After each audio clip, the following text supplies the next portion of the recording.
This podcast is brought to you by Penji. Penji is a creative subscription service that gives you access to pre-vetted, agency-trained creatives from all over the world. From graphic design to illustrations to social media management and web development, it's all included for one monthly price.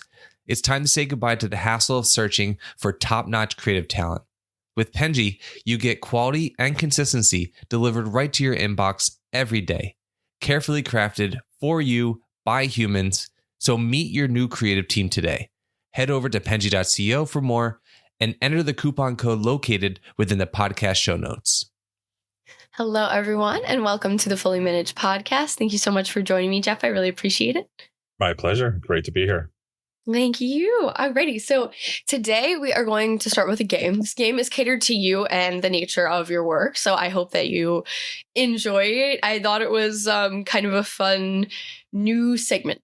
So I hope that it'll be fun for you. All right. So this game is called Go Green and Stay Green. So a lot of companies, I'm sure you are completely aware of this, a lot of companies and businesses launch green campaigns with maybe good intentions. Sometimes we can't prove if they actually have them, but maybe good intentions, but they kind of miss the mark because they forget about something else, you know, or they're doing one thing green, but their overall, foundation is not, effectively working towards the agenda in which they're saying that they're supporting. So what I'm going to do is I'm going to give you some sample campaigns. They're all theoretical. They probably have happened or not. And you're going to tell me how else they can be more conscious, if that makes sense. Yeah, this is interesting. Does that sound fun? Okay, cool. So I am going to start. This first one is a major burger chain launches plant-based Fridays promotion where they have plant-based burgers. What else do you think could make that more green? Well, the obvious thing would be to not just make it on Fridays. It's funny because I just saw that McDonald's just launched their veggie burger here in Canada too. And still don't have that here. Yeah, like the plant-based stuff is coming up a lot. I think the main thing is you can get someone to try it once, but if the product itself isn't any good, it's toast. So I see a lot of those types of products hitting the market. It's funny, I just had a chocolate like this. Sometimes vegan chocolates and all these things can be good and bad. And I was like, wow, the packaging is beautiful. But I'm like, the chocolate itself wasn't good at all. I'm like, great, you got a conversion one time. But, awareness only gets you so far. You kind of need brand devotion. So hopefully the brand itself has already established itself with other principles that people can align to. But if the product itself isn't very good, you're not going to have much luck. So I always find with those things, with those new product launches, spend a little bit more time focus testing, make sure before it's ready to go that you can ensure that it's not just going to be a flash in the pan. A lot of markets will test something in a smaller market. So I live in Atlantic, Canada, and that's a test market for a lot of, quick service restaurants. So those type of things are always good to do. But yeah, beyond that, just make sure you have an audience that's ready for a product like that and understand that the internet exists. And if you don't do other stuff with your company, people can Google it pretty quickly and find out how altruistic or greenwashing this thing is that you're doing. So consumers, they like to say they're stupid, but I think nowadays they're pretty tech savvy and they can uncover quite a lot. Yeah. And I think that the product actually having to be good is a really fair point, because I think that's something that people, oddly enough, you'd think that it'd be the obvious thing, but oddly enough, people do not do. I was vegetarian for 6 years, and there are things that I found when I was vegetarian that I still eat because they were good. But there are many things that I do not still eat. Or my wife's vegetarian, and when we buy burgers, and there's certain brands that I just know these ones actually taste good. These other ones are dry. So again, you can sell something once or twice to somebody, But if you make a great product, it kind of sells itself. You know, those communities of people, once you have that devotion, will tell you, buy this one instead of this one. So exactly. Yeah, there is that is definitely something that people should consider, especially when releasing a new product, like understanding what the needs of people are, especially if you're trying to break into a very yeah yeah, crowded. And also I think that there are many people that are like, I wouldn't say anti-vegetarian, but like very reactionary to new products like that being introduced in a landscape in which they always have the same expectations for. So it's like, you really have to sell it and make it good if you want to break into a place that people would already be have an adverse reaction to that new and introduced product. Very, especially nowadays, very price conscious, right? Some of those vegetarian options are quite expensive. So if it's someone who's on a budget and they want to move in that route, it's sometimes they can get priced right out of it. So giving maybe, like, if you're going to do a smaller version of it, that's a cheaper menu price, would be a good way to get people to try it and not worry about spending like $15 on something that's no good. That's really smart. Yeah, like they could do sliders, you know. If you want to give this campaign to anyone that you're working with, you know, I just made it up, so I give you full authority. Okay, I'll give you one more because that one was a really good open a can of worms. I like that. So I'll give you one more so that we're not taking too much with the game, but I really love that I'm getting a glimpse into your mind and how you're thinking about things. Okay. So the next one is a smartphone brand runs a For the Planet ad campaign, but they release a new phone every year. Yeah, just don't do it. You know, it's, again, back to my earlier point, the internet exists. I think it's well documented that, like, where some of these things are manufactured, the batteries they need, the earth metals they need. You can make those commitments, and you see the biggest brands in the world doing that at their like one big show a year when they have to release new products, and they're going to tell everyone about all their commitments.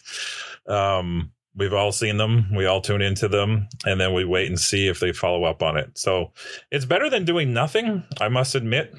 You know, it's very easy. It's very easy to dismiss some of these corporations that are, some of them coming close to $1 trillion companies, to not pledging more. But in reality, until they're governed by government and there's more policies, they don't have to do anything. So as long as it seems altruistic, you know, we're all aware that greenwashing is a thing, and I think most brands are guilty of it. Maybe have a better device return program. I know a lot of them do. I see larger brands, but then I think transparency nowadays goes a long way. So at that board of directors level, find out what type of levels of transparency they can have. You know, are you going to be honest when everything gets returned to a store? Does it get thrown into a dumpster, then shipped off to like a third world country where it's stripped down for parts again? If so, tell people and tell them how you're trying to mitigate those precious metals from just getting tossed into the ocean.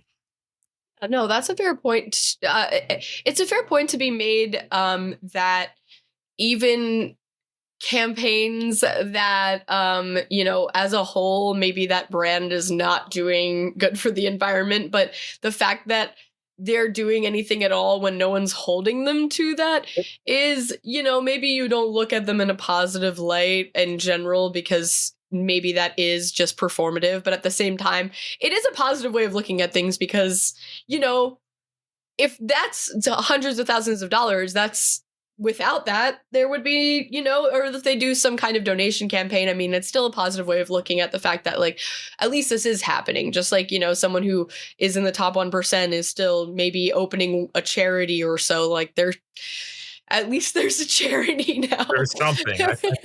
I think if you have a realization that as these corporations exist, they're going to inevitably get bad press. They're going to be under the microscope for everything they do. If they're publicly traded, it's even worse. But, you know, like I said before, some of these corporations have a mass following of people that no matter what they do, they're going to buy that product. But at a certain point, there's larger markets out there as they open up around the world, and creating that devotion to a brand takes a lot more than just doing like, here's a new phone or here's a new device. And by the way, we're going to plant trees. People want to see it across the whole company, not just like a campaign. Because people have a memory nowadays. If you do one thing this year and don't do anything the next year, people might question that. And I think the brands that have established, core missions that they don't, tread too far away from are the ones that are developing those really strong brand devotions from customers. And then that's your best, when you get word of mouth and happy customers recommending your brand, you can't ask for anything else. Like one of my favorite, Patagonia, they don't do a lot of advertising, but if you drop that name, everyone would go, yeah, they're a good company. No, they do good. Even if they don't know what that company does, they've done such an amazing job of establishing themselves in this sphere, in this world, that people would respect them if they did do something. If they said, we're going to donate this, people would believe it. But, if another company that's maybe not as transparent as them, they wouldn't believe them. So yeah, like brand loyalty does go a long way, whether you're a morally good brand, for lack of better phrasing, or not. And it's nice that even those morally ambiguous ones sometimes do some good once in a while, because that's better than not doing it at all. Yeah. But yeah, I mean, I think that there's still a necessity to hold brands accountable when they're not doing things that are good, regardless of if they do once in a while do those good things. Best thing about that as a customer is you have all the money. Literally, don't buy it. If you don't agree with what they do, you have the power not to buy it. Exactly. Yeah. Pretty simple. But, people spend billions of dollars advertising to people to tell them they need it anyway. So going into more of your work of why you have the authority to speak about these things, some people are probably wondering. So you lead as a creative at an agency and climate-focused creative community. How does your mindset kind of shift between both of those like work cycles? Like one might be more commercial client work, one is purpose driven. Like, do you use the same lens for both? Like, tell me more about that. Yes and no. I think anyone in any sort of management space where you're managing people, whether it's in a creative industry or at a bank, part of your job is those people, and obviously true to your clients as well. So it's easier to take different lenses, different parts of the day. So if I'm managing projects for an agency, I'm still conscious again of like maybe what we're doing and how, again, as we talked about, possibly greenwashing if that comes up. But really, I'm ultimately just trying to make the best work possible for that client. And if by doing so, that can give me more free time to pursue and add some time to my other endeavors in more climate focused work, I'll do it that way. There's certainly a lens, as we get further into it, everyone keeps asking about AI. I've been asked like repeatedly, how does this work with like B Corporation status? And how does this affect the climate? And the short answer is like, I don't really know. I think everyone thinks it could be bad.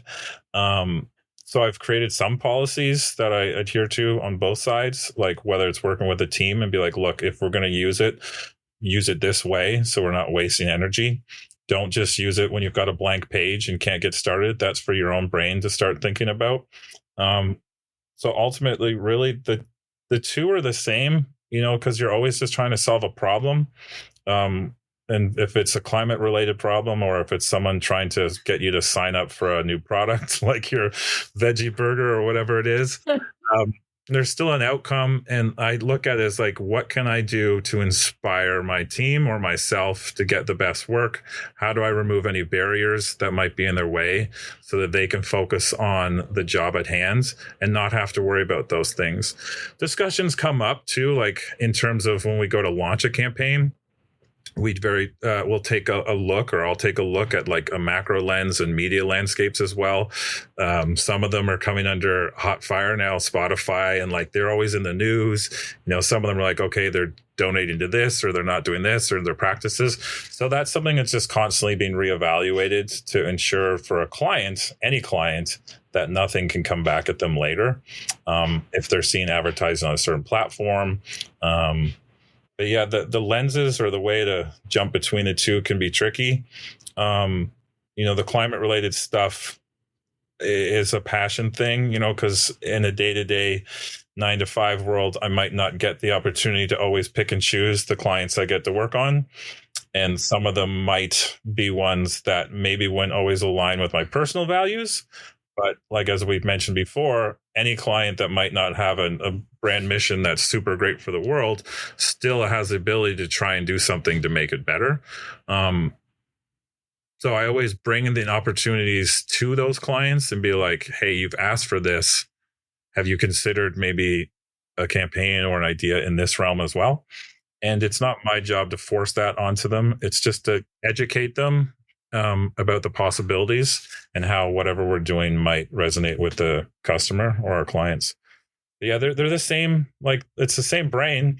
But each problem is different. Like you could sell a cell phone, or you could try and get people to save the Amazon. The same part of the brain gets activated. You just have to go about it in totally different ways. It's persuasion, right? I think climate change is a communication issue, and it's going to be a communication problem. No one wants to see the doom and gloom anymore. You can't show someone like animals running away from a forest fire. We see too much content every day that's negative, and they just zone out. Apathy is on the rise for sure. Yeah, it's gone. So like people want good news. The news cycle is filled with bad news. Doom scrolling is a thing. So I look at it all, advertising, communications as a form of entertainment, put a little bit of joy, a little bit of hope in someone's life. Maybe it is get to try this new veggie burger only on Fridays. Maybe that's the spark. That's all they need, But yeah, like for me, it doesn't really change. It just changes how I channel my thinking. I think it's an important thing that you just said about how like people don't want to see bad, if that makes sense. Like it's not something, it's very easily avoidable to just scroll past something that you don't want to see. But it's also, it makes people not feel great. And so I think that some of the best campaigns are ones that, and maybe it's not always, what's the word I'm looking for? Like completely fruitful by the end of it. But the fact that campaigns that kind of give you that gratification personally, but are doing a good thing as a whole are some of the best, because it almost like tricks you into being a good person, really paying attention to the issue while not, getting super in your head about it if you do care, or not caring at all. And just like, I think that it has to seem easy for the consumer to do something sometimes in order to contribute to something. 100%. It's daunting, like when I started applying more of my creativity to climate related issues, you realize they're global and massive in scale, right? So like you can try and change the climate, but like the problem is so massive, you really need governments to step in and do it. I believe COP30 is happening right now in Brazil. I don't know when this is going to air, but like policies need to be made there. I know there's like media companies that won't advertise certain companies that are bad for the environment or don't have a good carbon footprint. So there's steps everyone can take. As we mentioned earlier, you have the power with your wallet to not buy products. I think as the future of this business proceeds and AI creeps in more and more, and companies start realizing that they'll lose a customer if they don't seem like a genuine self anymore and they're not true to who they are. Those sort of narratives about that brand and what they actually stand for is going to become more important. You can see it. You can look at like global trends of brands too. When there's a natural disaster on like certain brands, they start going up. Some of them are like, okay, bottles of water are going to sell. Is that a good thing? No, but it's a necessity at that point. But like, it's an opportunity for another brand at that time to be like, hey, we don't sell bottles of water, we sell cartons. Let's donate 500,000 of them to this disaster relief fund, right? So not everything has to be, some things can be done altruistically that also are great for your brands.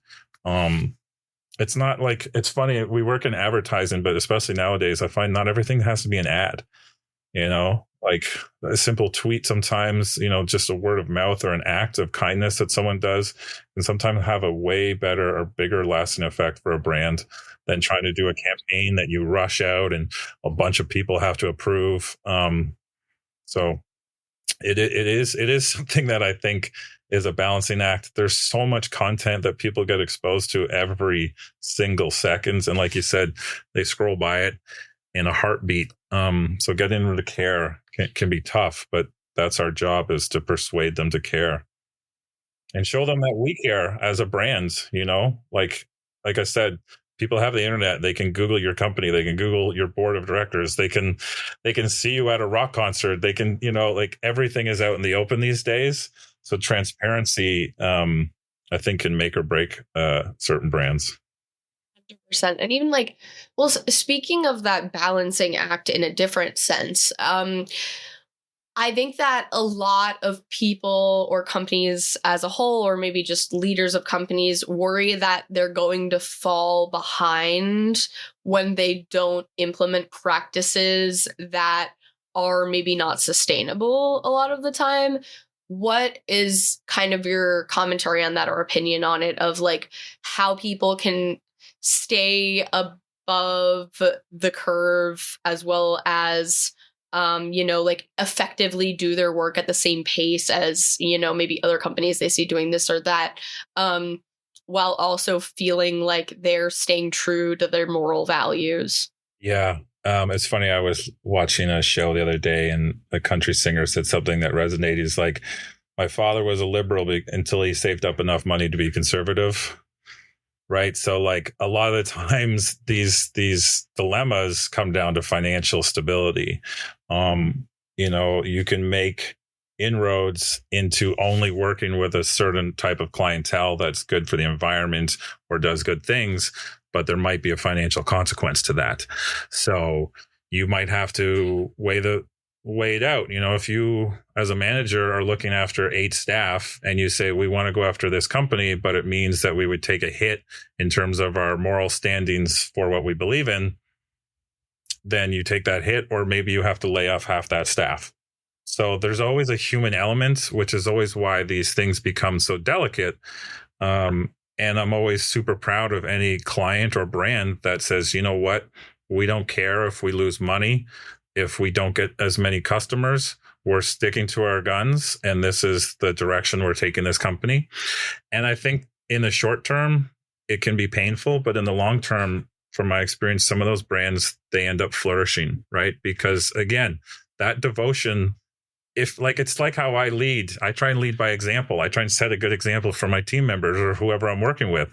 If I don't do that, then they've got nothing to follow or to mimic against. So brands that do it and are outspoken about it, people kind of believe in that.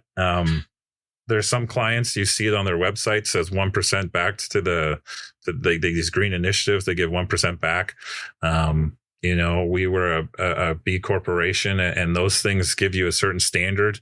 It means you can't work with certain industries. They're red flags. And if you do, you lose points, and then maybe you lose your certification. So there is a balance. Like, I've personally in the past made decisions not to go after certain business because they didn't align with personal beliefs or beliefs I figured like certain the companies would pair well with. And those are big decisions. Like, I'm putting my job on the line to stand up for what I believe in. But it's a personal decision every brand has to make, right? Like, maybe by losing money, you go out of business and then you can't help anyone. So it's tricky. It's very tricky. It's unfortunate, that sometimes that money kind of capitalism rules everything. But there's companies that do it and they manage to do it quite well. I think I said it goes back to that transparency. If people believe what you say you're doing is true, then you're probably going to turn out okay. Like, there's a lot of brands out there that I support, and I don't get their financial reports, but they're still in business, and they seem to have good products, and they're doing good financially. So like the business model is proven that it can work. It's just a lot of extra time and energy that you have to devote to it. And it's the same as anything in life, right? If it's worth doing right. You can make a quick buck really easily. You can put some AI slop out there and sell your veggie burger thing and be done with it and move on with your life, or you can change the whole way the production line of how that veggie burger is made, which the customer never sees, but is important to the company. So exactly. It's a scale. And like, I think every business, every individual or board of directors or C-level suite people, they have to make those decisions because the customer is ultimately going to make it for you. I think people are really attached to a story that's good too. Like on top of that, I think when you are doing good, I think that effective, representation of that is really important for gaining more clients or consumers or whatever you want to call them. Because I think that a lot of people are willing to spend more money on something if they know, and like that's that transparency that you're talking about, like know how something is done and like every step of it and how hard it was to maybe create that, or like how much money it went into creating that and doing it the right way, so to speak. Yeah. And that's something that's really important too, because I think there's so many sustainable brands that don't properly represent themselves. So they just waste money rather than, and waste is, not a fair word, I guess, but sure. Like they don't make money because they don't sell themselves well enough. Yep. And that's super important too. And that's where creative comes in. Yeah. And, we live in a world too. I think there's always been data there, but now it's more readily available than ever. And you can trust the data. Like you can follow a supply line. They can tell you, like, I have brands of clothing that I buy, and that you can, like, on the garment itself, or when you get it, it'll tell you which factory it was made in Morocco. And it'll show you like a picture of the person that sewed it together. And like it's truthful because you go to their website and they back it up. And then there's other ones that are in every shopping mall around the world, and they might make these claims, but if you're still in a fast fashion industry, it's tough, right? You can make the claims, but it's a tough line to walk. But again, back to an earlier points, in the economy now, everything's very expensive. And if you want to do something that's ethical and sustainable, it's going to drive the price up.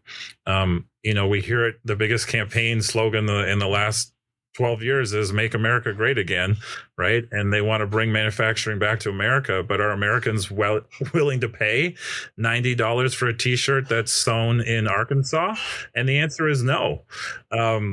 So you have to find a balance. I think consumerism has gone a little too far to begin with. Like, we don't need a lot of the stuff we buy. We don't really need. It could be a comfort purchase. It could just be a purchase because you feel like you need to do it. I think a lot of these companies could benefit from not just destroying a lot of their product, but finding suppliers that can get it to secondhand stores and vintage shops and places like that. Those trends are growing too, right? We see the explosion of these recycle apps and third-party sellers like Poshmark and other ones that you can buy and sell your own clothing online. There's a whole new ecosystem and economy that's being developed by customers' needs because they're waking up to the wastefulness of some of these other industries, and they're taking the power upon themselves. And then eventually some sort of corporation will buy it, and then people will leave that product, move on to the next thing. It's the circular economy is one that we would prefer to have, but I think 100%. It's also, but then there's the other side of the coin, which we're getting kind of philosophical too, I think, but that's the fun part, is that with things like secondhand stores, thrifting, things in mind, there's also overconsumption on that end, which might be less bad than something going into a landfill or whatever it may be. But then sometimes it ends up there anyway. Just it takes like one more step because people are also over consuming in those places as well, where if we all maybe just got like purchased clothing when we needed it rather than it being trendy or whatever it may be. Yeah, so it's the whole thing. But so, well, like on a positive note, I mean, like I think all of what we're talking about is fairly positive, but sometimes it can feel negative. So having worked on with some major brands and meaningful social campaigns that you have done, do you have an example of a product that maybe surprised you with how effective it was for making some kind of change?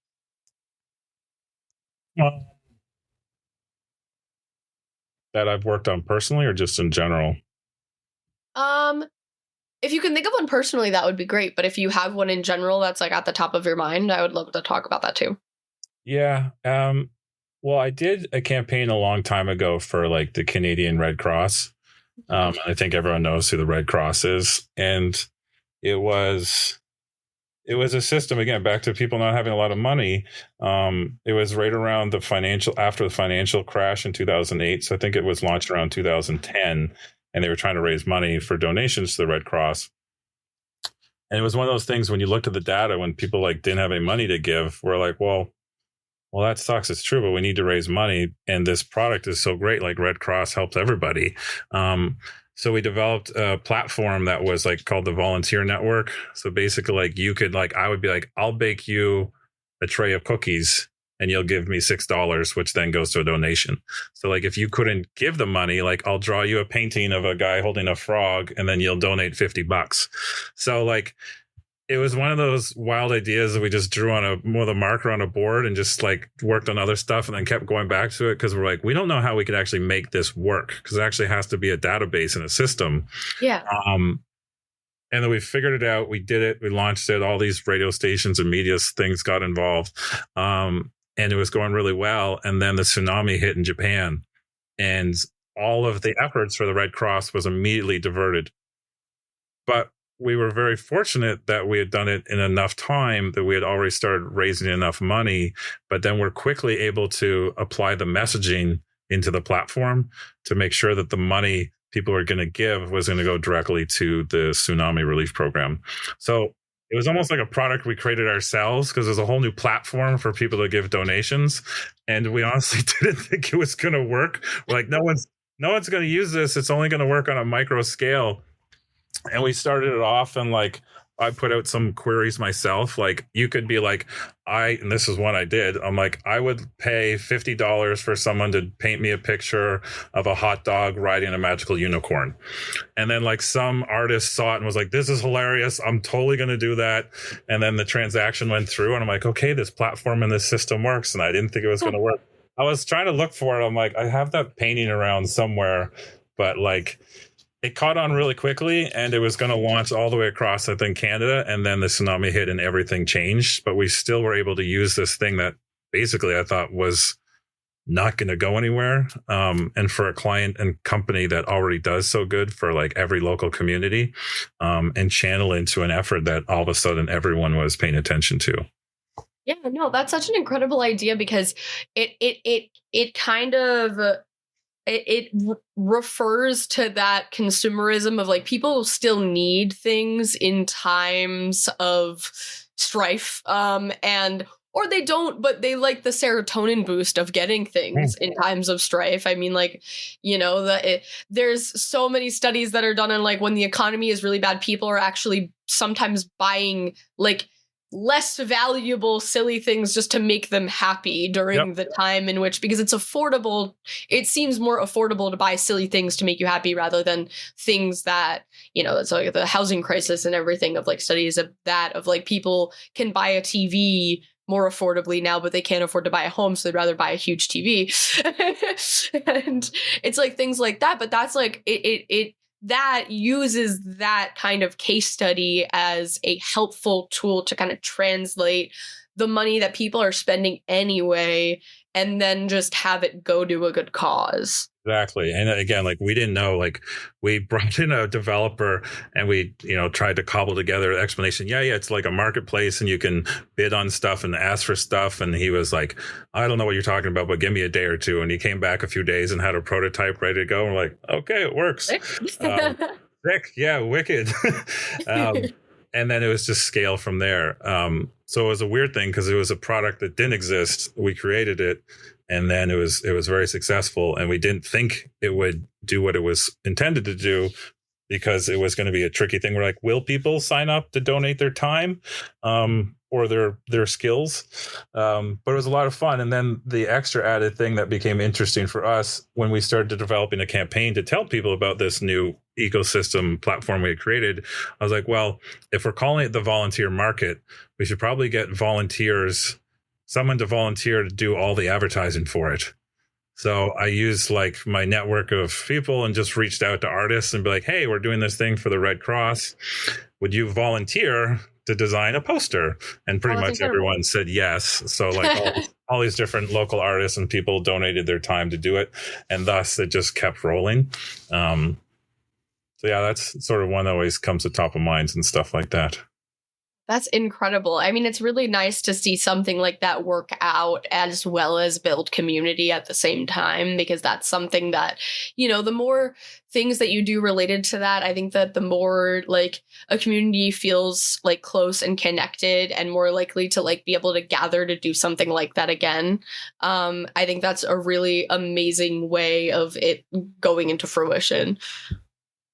Well, I do have to end here because we're a little over time, but this was an absolutely such a fun topic. This is a really fun topic. Not only did we get to talk about philosophy, but like we got to talk about your work and the positive effect that it has, but also just moral foundations. This was such a fun nut to crack throughout this. Yeah, it was great. Hopefully you got some useful stuff there. I could talk about for hours No, me too. This was so fun.